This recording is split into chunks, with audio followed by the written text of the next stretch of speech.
a single penny vanished from a quarterly report, and single father Nolan Pierce was fired by CEO Evelyn Blackwood in front of the entire executive board. To everyone watching, it looked like a tired accountant's rounding error, the kind of clerical slip that happens when someone has been staring at numbers too long. But Nolan understood something the others did not. The system never lost a penny by accident. It only left one behind when someone was concealing something far larger. That night, he traced the discrepancy through thousands of freight invoices and discovered a trail protecting a $700 million theft. Stay with this story to the end. Nolan proved the smallest number in the room can bring down the largest lie. 3 days before Blackwood Meridian was scheduled to release its quarterly financial filing to global markets, Nolan Pierce sat alone at his workstation on the 31st floor and noticed something that should not have existed. The consolidated global ledger, the master account that absorbed every transaction processed by the world's fourth largest logistic conglomerate, was off by precisely 1 cent. And unlike every other anomaly Nolan had encountered in 13 years of Treasury reconciliation, this one had appeared after the system had already confirmed a clean balance. Every sub-account had closed correctly, every verification pass had returned 0 variance, and yet the aggregate total now carried a discrepancy that had not been there when the final confirmation printed at midnight. Nolan was not a man who dismissed small numbers.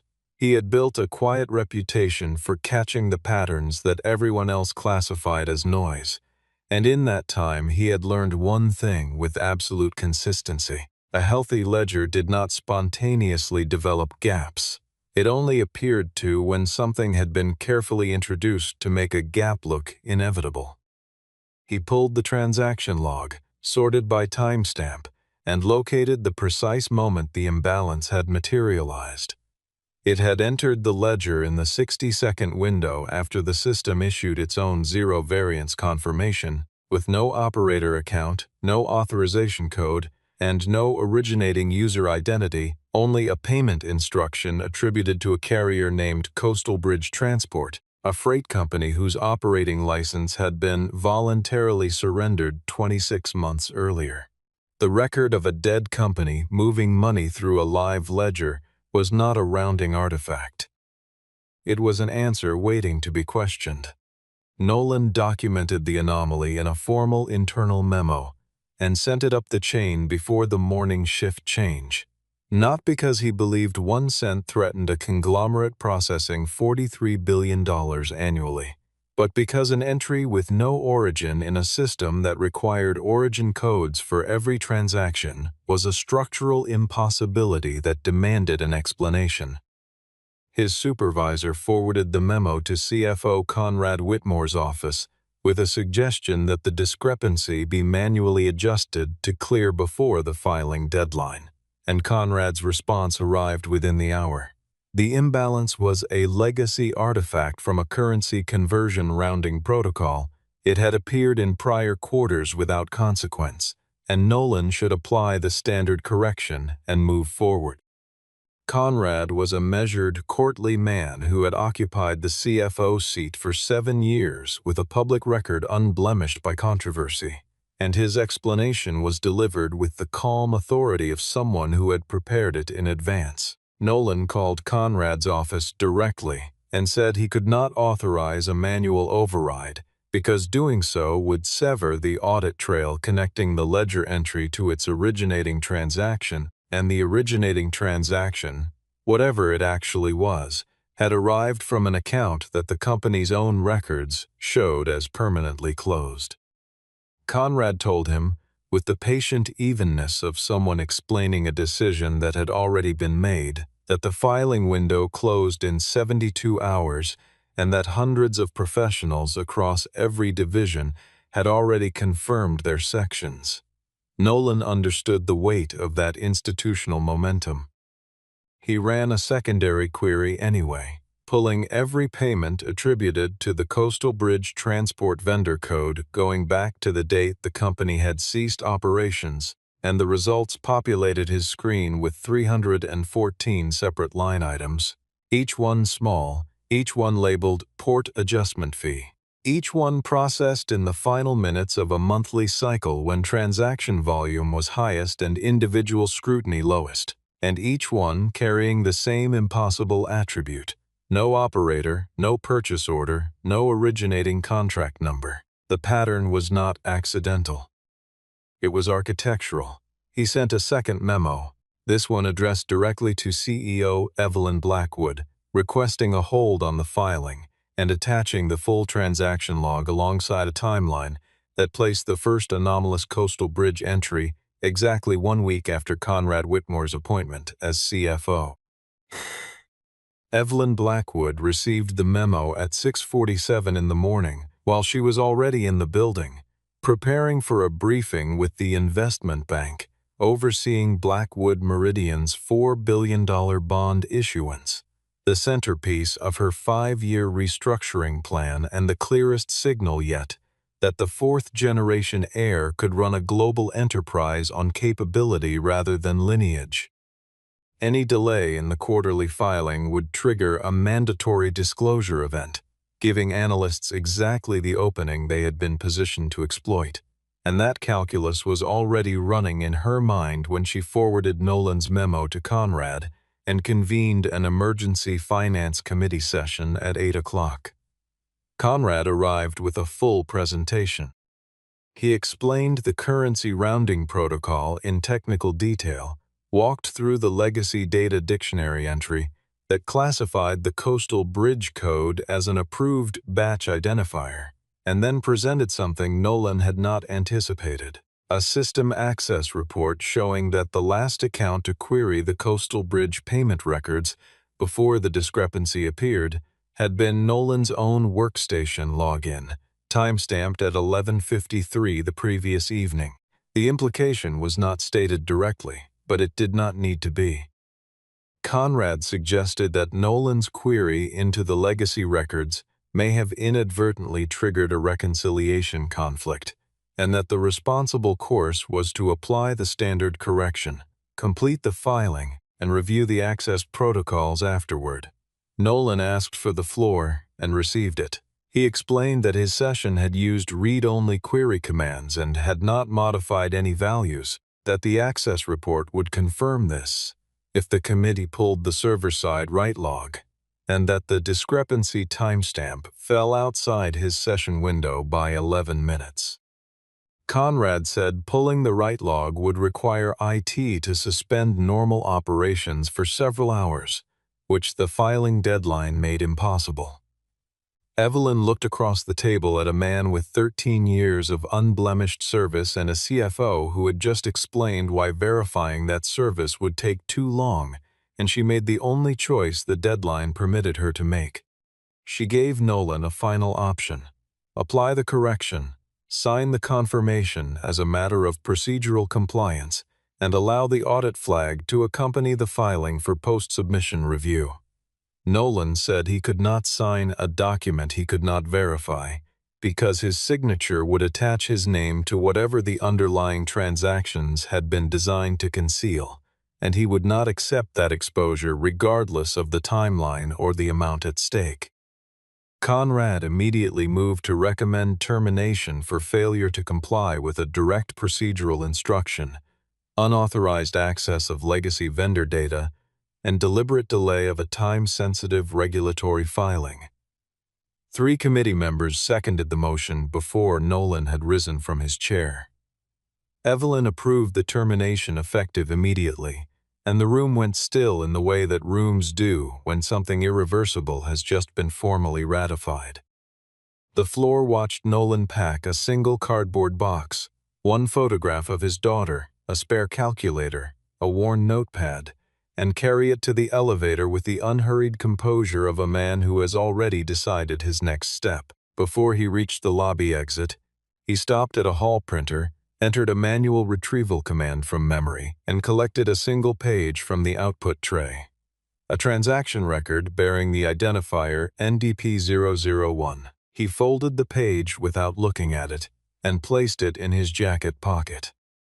That evening, his severance transfer arrived in his personal account, the amount calculated to the cent according to his employment contract, and it was short by exactly 1 cent. Nolan looked at the bank notification for a long time before the significance settled fully. The 1 cent shortfall in his severance payment was not a payroll rounding error. It was the same signature, the same automated marker that had appeared in the Coastal Bridge records, which meant the program generating the discrepancy was not embedded in a departmental freight reconciliation module. It was running at the infrastructure level, touching every outbound payment the company produced, flagging each one as it cleared. A program operating at that depth, with that consistency, had not been installed by a junior programmer filling a ledger gap. Someone had built it deliberately, maintained it carefully, and calibrated it to stay beneath every materiality threshold in the organization's compliance framework. Nolan did not sleep that night. He worked through the quarterly summaries he had downloaded before his access was revoked, isolating vendor codes that shared the same structural characteristics as Coastal Bridge: dormant registrations, port-adjacent service categories, payment records clustered at month-end when transaction density was highest. By 3 in the morning, he had identified 47 additional accounts matching the profile, and the aggregate value of payments flowing through them had already passed $200 million in the data he could see. He contacted Reed Calloway the following afternoon. Reed had left Blackwood Meridian 2 years earlier to run an independent security architecture practice and still held professional access to several financial infrastructure audit databases. He was cautious when Nolan called, not skeptical of Nolan's analysis, but aware that the company's legal team had already begun circulating the narrative that Nolan had compromised the payment system before his departure, and Reed had a business to protect.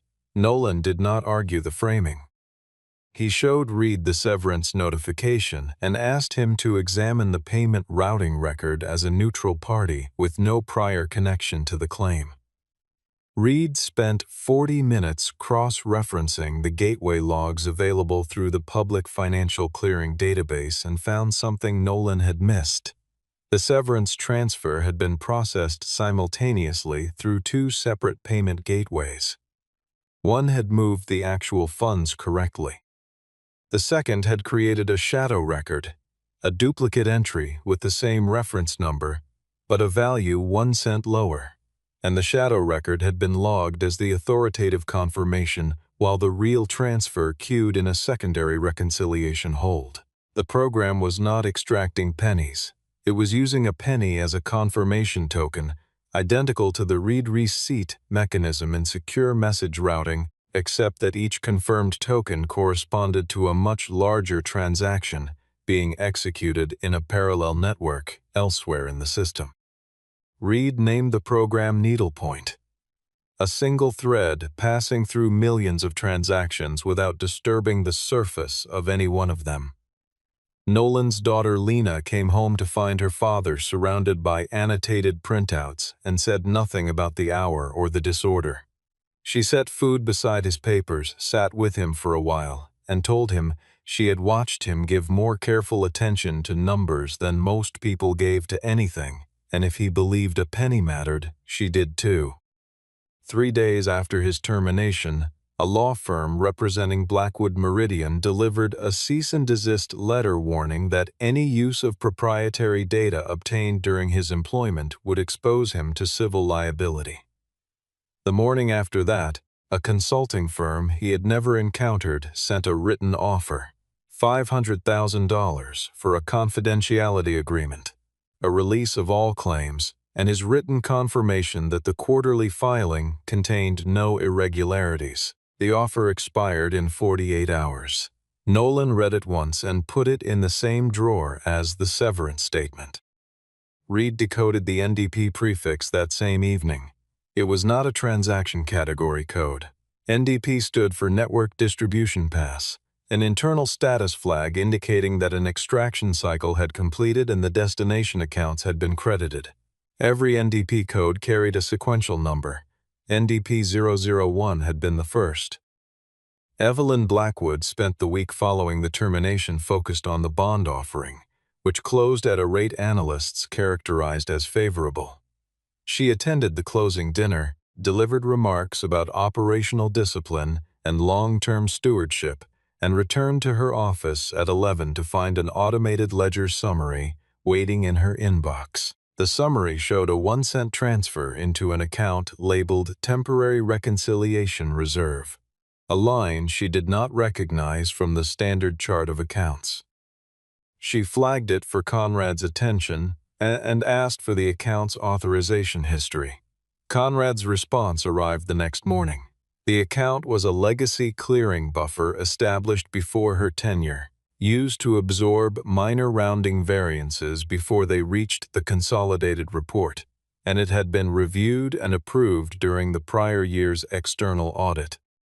His tone was precise in the way that answered the surface question while declining to acknowledge what had prompted it, and something in that gap, the careful completeness of an explanation that had not been asked to go very deep, lodged in Evelyn's mind and remained there. She pulled Nolan's personnel file herself, without requesting a prepared summary, and read it from the first page to the last. 13 years, not one formal warning, not one procedural citation, and 3 documented instances in which he had identified material discrepancies that standard audit processes had missed, including a duplicate invoice stream from a European freight partner that had cost the company $11 million before Nolan caught it. She also noted that the access report Conrad had submitted to the Finance Committee, the report showing Nolan's login as the last to query the Coastal Bridge records, had been generated by Conrad's own office rather than by the IT Security Division, which was the department with exclusive authorization to produce official access documentation.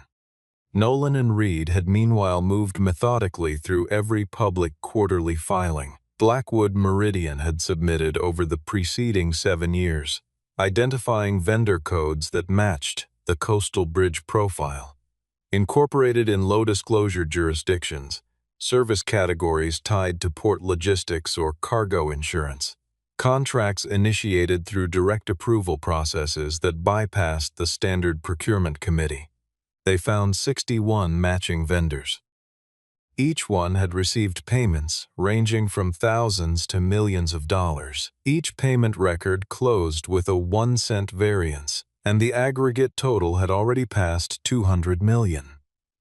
Nolan reached out to Evelyn through a retired logistics attorney who had worked with both of them during a prior contract dispute and could serve as a neutral intermediary. Evelyn agreed to meet outside the company's communication infrastructure. They met in the reading room of a public library on the north side of the city, at a corner table with no cameras at the entrance and no institutional connection to any Blackwood Meridian affiliate. Evelyn arrived first. When Nolan opened a folder containing 18 months of transaction analysis and set it on the table between them, she examined the documents with the focused attention of someone who had spent years reading financial structures, and she understood immediately what she was looking at. She asked how long the program had been running. Nolan told her the earliest NDP code he could confirm dated back 7 years and 4 months, and that was only the earliest one he could verify. Evelyn listened to the full account of Needlepoint's architecture without interrupting. The program did not extract funds directly, it designated them. Each 1-cent marker flagged a corresponding transaction in a parallel ledger maintained outside the company's primary system, and those parallel transactions routed inflated payments to the network of shell vendors, where the amount above the legitimate service value was extracted and redistributed through a series of holding accounts.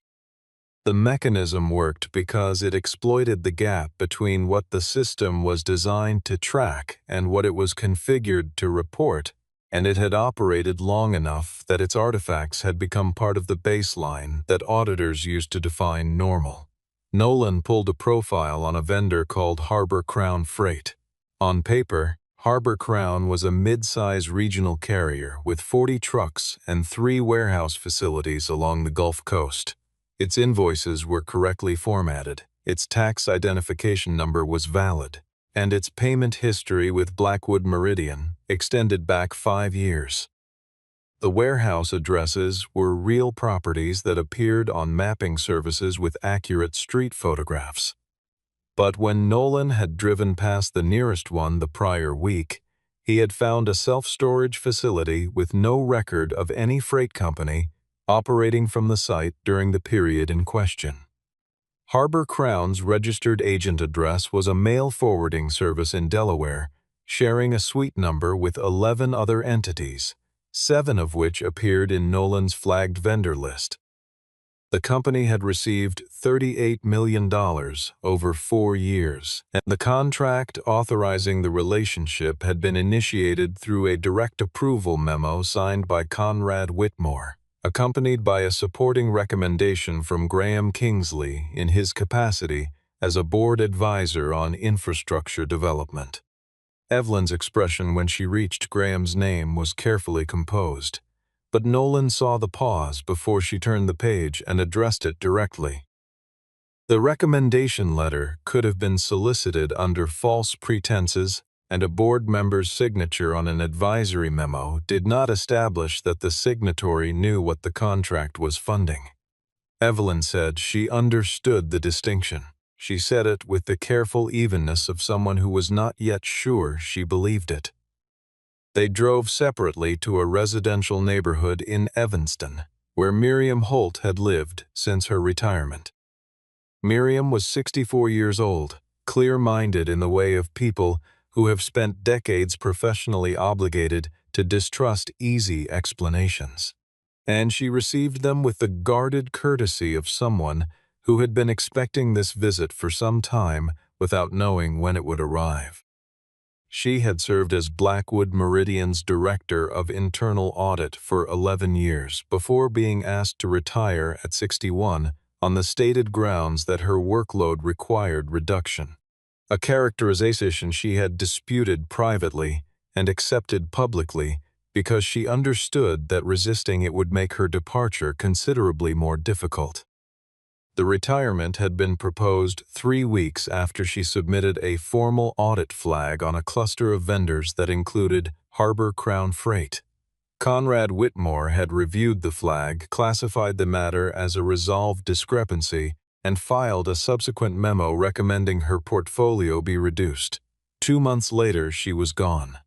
She went to her study and returned with a cloth-bound composition notebook. She had kept handwritten records of every vendor flag she had raised and every response she had received, names, dates, account numbers, her own notes on the sufficiency of each explanation.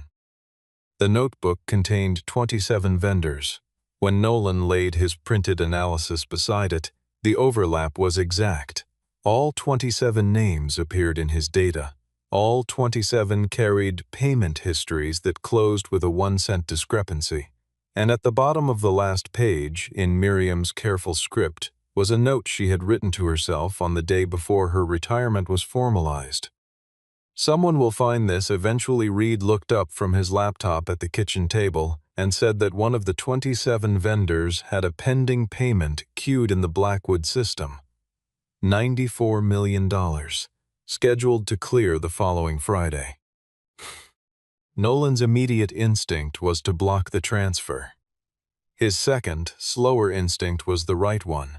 If they flagged the payment, every automated alert in the needlepoint architecture would fire simultaneously, and whoever was monitoring the network would have hours to erase the transaction history before any authority with preservation power could act.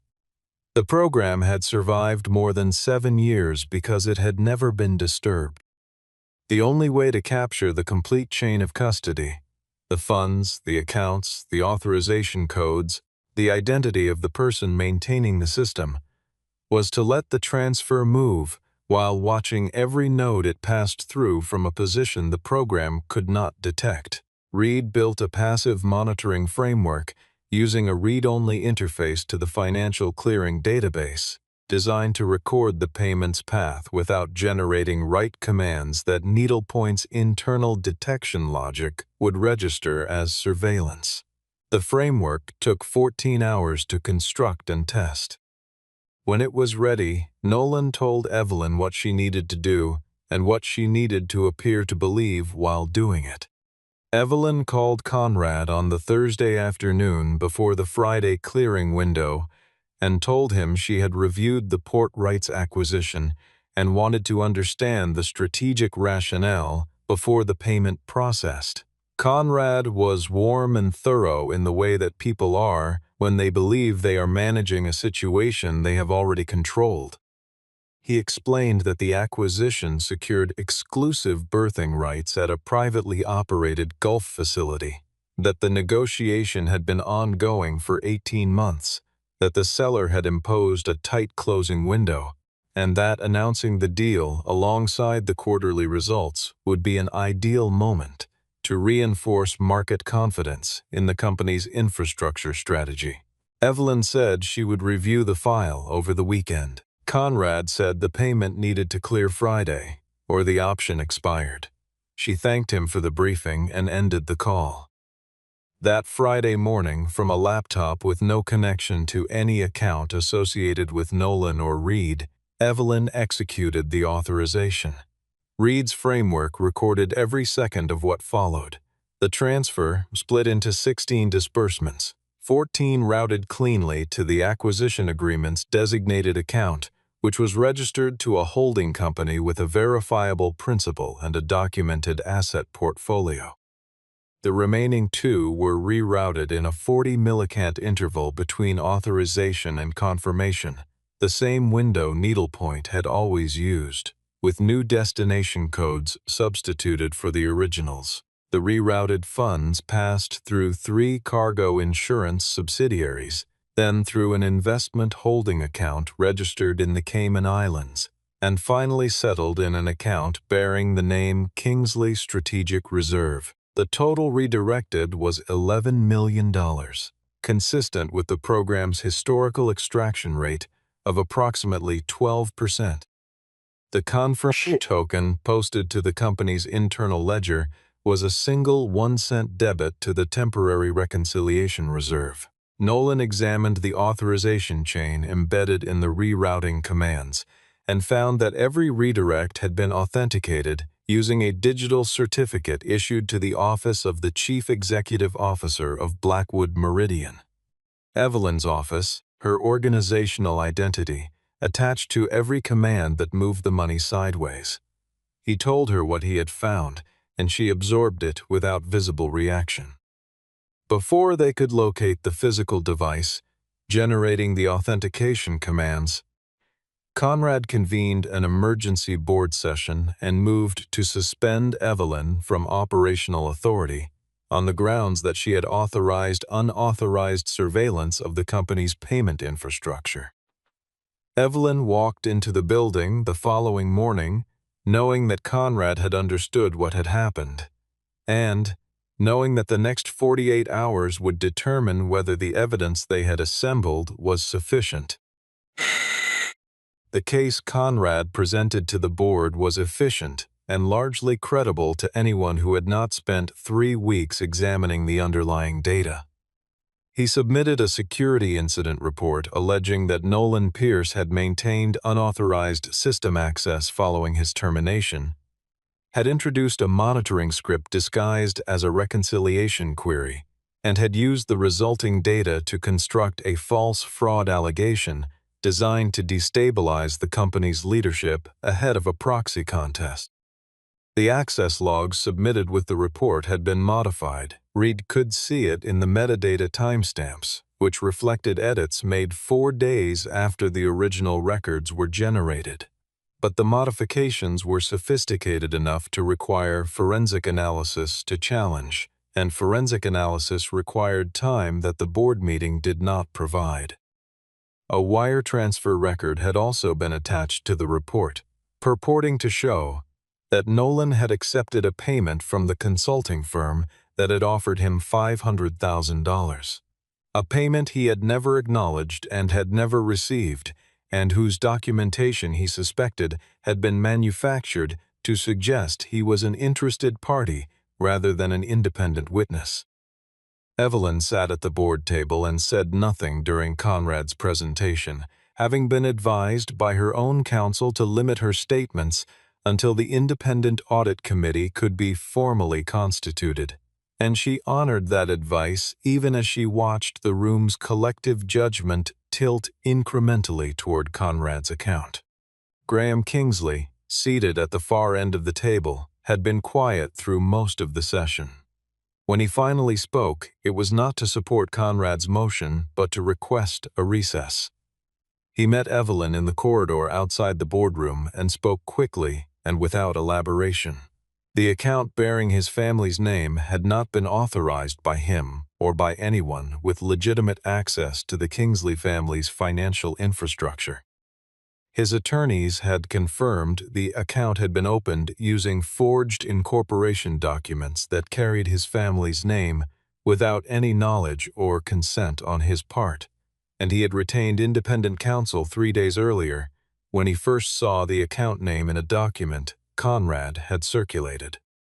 He also told her that Conrad had taken a significant short position in Blackwood Meridian stock through a Cayman-based fund, a position established 14 months earlier that would generate a return of several $100 million if the company's share price fell below a specific threshold in the next 6 weeks. Graham handed her a folder and walked back into the room.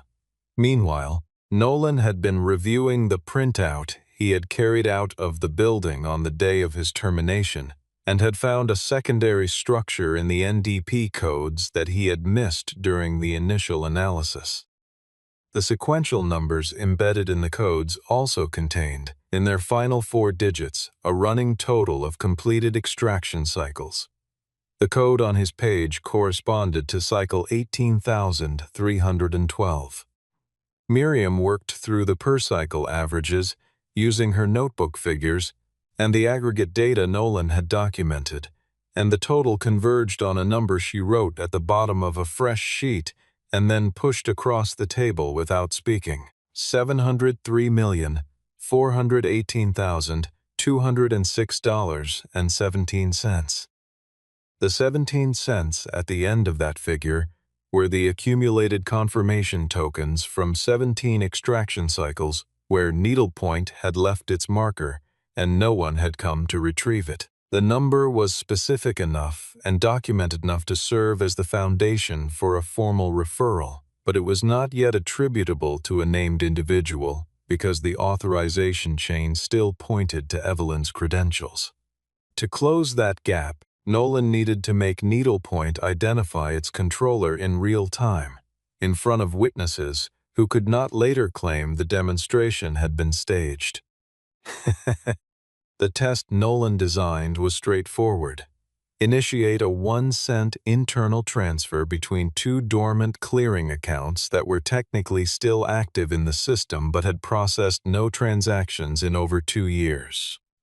Under normal operating conditions, the transfer would fail validation.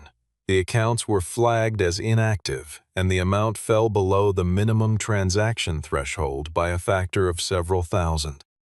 But needlepoint had been built to intercept the 1-cent signal precisely because it was anomalous. No legitimate transaction ever moved exactly 1 cent outside a rounding context, which meant any solitary 1-cent entry was by definition a program-generated marker, and the program was designed to recognize and respond to its own signal. If needlepoint was running, it would receive the transfer, generate a new NDP code, open a temporary holding account, attempt to link to the shell vendor network, and dispatch an authentication request to the device registered as the primary authorization token for the Office of the Chief Executive. The response to that request would carry a hardware signature identifying the specific physical machine that had generated the authentication, and that machine would be the controller. Evelyn requested a special audit committee session under her authority as the sitting CEO, framing it as a governance review preceding any vote on her suspension. Conrad arrived with his legal team and 2 external auditors he had retained independently. The room was full, which was precisely what Nolan needed. He entered as a witness called by the Independent Audit Committee, a procedural right that Graham Kingsley, invoking his authority as a major shareholder, had formally secured over Conrad's objection. Conrad told the committee that Nolan's presence was irregular and potentially unlawful given the outstanding security allegations. Graham told the committee that those allegations had originated from Conrad's office, and that the committee's independence required it to hear contrary evidence before making any ruling. The committee chair, a retired federal judge who had occupied the position for 6 years, and had developed an immunity to procedural pressure tactics from any direction, allowed Nolan to proceed. Nolan did not attempt to narrate the entire investigation. He had 3 minutes before Conrad's attorneys would move to restrict his testimony, and he used all 3 on a single demonstration. He asked Evelyn to execute a transfer of 1 cent from account 774-A to account 774-B. 2 legacy clearing accounts accessible from the laptop in front of her, a machine that had never been assigned to Nolan and carried no connection to any device he had used. Evelyn entered the transfer. In the 11 seconds that followed, Needlepoint generated a new NDP code, created a temporary holding account registered under a fabricated vendor name, established links to 4 of the 27 companies in Miriam's notebook, and dispatched an authentication request to the device registered as the primary authorization token for the office of the chief executive. A notification appeared on a device sitting face down on the conference table. It appeared on the phone in front of Conrad Whitmore. Conrad said it was an automated system alert and that he received dozens daily. Nolan asked him to set the phone face down and not touch the screen. He explained to the committee that if Conrad did not provide the authentication response within 90 seconds, the transfer would cancel and leave no permanent record. But if the authentication came from any registered device, it would be logged with a hardware signature that could be matched to a specific machine. Conrad did not touch his phone. At 81 seconds, the authentication processed on its own, generated by a remote device that read, monitoring from a laptop in the corridor outside the room, immediately traced to an IP address within the building, specifically within a storage room on the 32nd floor, directly behind the suite designated as the CEO's private office. The response had come from a machine not listed on the company's official asset registry. Every person in the room understood what that meant, and the silence that followed was the kind that settles over a space when something long hidden has just been found in plain sight. Conrad moved immediately, with the speed of someone who had prepared for this possibility. He told the committee that the device in the storage room had been installed by Evelyn's own IT liaison during the office build-out that accompanied her appointment, that the digital certificate registered to the office of the chief executive had been generated at her direction and activated under her authority, and that every contract authorization in the Needlepoint chain bore her organizational signature because she had built the system and operated it. The digital certificates were real. The organizational signatures were real. The chain of authority had been constructed with meticulous precision, and it had been constructed to terminate at exactly one name, the one person in the organization whose reputational destruction would trigger the outcome Conrad required: a confidence collapse, a leadership vacuum, and the company's core assets available for acquisition at distressed prices. Nolan requested access to the certificate's creation record. Not the authorization record showing Evelyn's name, but the technical creation log showing the workstation identity and operator account that had actually generated the cryptographic key pair. The committee chair approved the request. Reed pulled the record remotely within minutes. The certificate had been generated from a workstation assigned to the CFO's technology liaison, a position reporting directly to Conrad's office. On the same afternoon, Evelyn had been formally appointed CEO. The creation timestamp was 4 hours before her appointment was publicly announced, which meant the certificate had been created before she possessed the access credentials that would have allowed her to request it. Someone had manufactured a digital identity for her office before she occupied that office, and had spent 7 years attaching a network of liability to a name that had not yet learned it was being used. Reed located the physical machine in the storage room within 20 minutes of the session ending. It was a laptop from a discontinued product line connected to the building's internal network through a maintenance port that appeared in no current infrastructure diagram, with a serial number tracing to a procurement batch managed by a technology consulting firm whose principal client list included 2 entities from the Whitmore family's financial holdings. Miriam matched the procurement date to her records and found that the delivery had occurred during the same quarter she had submitted her audit flag on Harbor Crown Freight, the flag that had led to her retirement 3 months later. Confronted with the device record, the procurement history, and the certificate creation timestamp, Conrad took a position the committee found insufficient.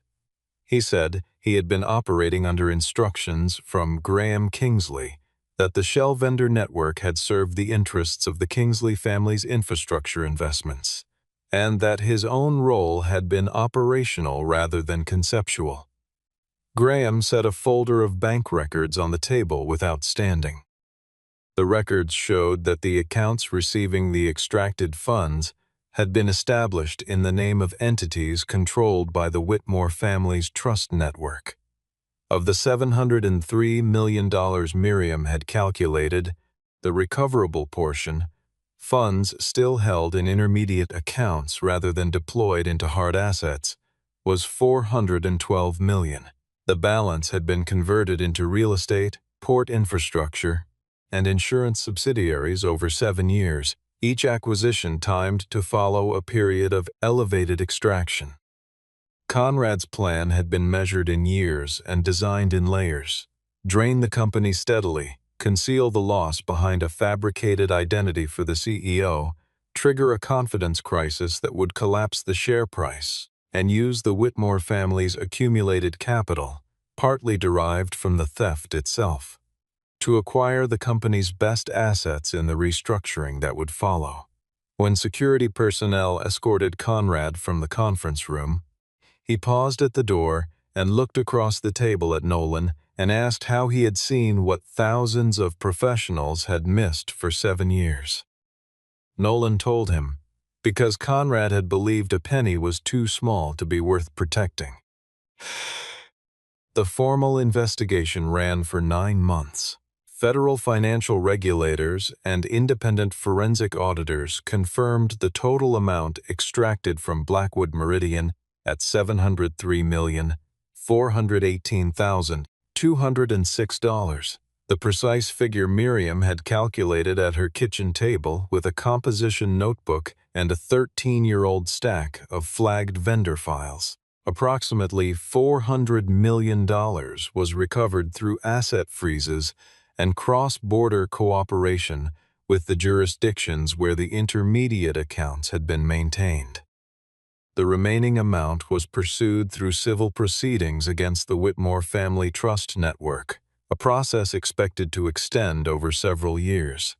Conrad Whitmore was indicted on 31 counts. The technology liaison who had created the fraudulent certificate cooperated with investigators in exchange for a reduced charge. 3 Finance Committee members who had seconded the termination motion were investigated for their roles in suppressing the audit inquiry. 2 were cleared.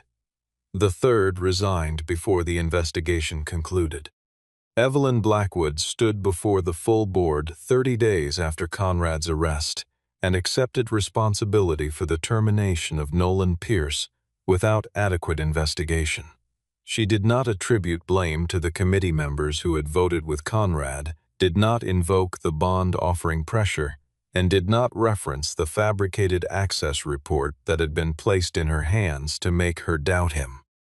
She said she had been shown a document designed to make her distrust a man she should have trusted, and she had permitted a deadline to override her judgment, and neither of those facts diminished the harm done to him or the damage sustained by the company. The board reaffirmed her authority.